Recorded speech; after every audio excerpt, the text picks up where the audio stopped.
মার কাছে চলে আসলো মামা আমার কাছে এখন আমি জন্মেছিলাম অষ্টমী আমার ঠিক আমি অষ্টমী পণ্ডিত খানের জন্য পণ্ডিত দিয়েছে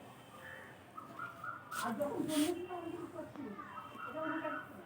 তারপরের দিন যখন সূর্য উঠেছিল তখন আমি চোখ খুলেছিলাম আর যেদিন জন্মেছিল আমি সেদিন প্রচন্ড শীত পেয়েছি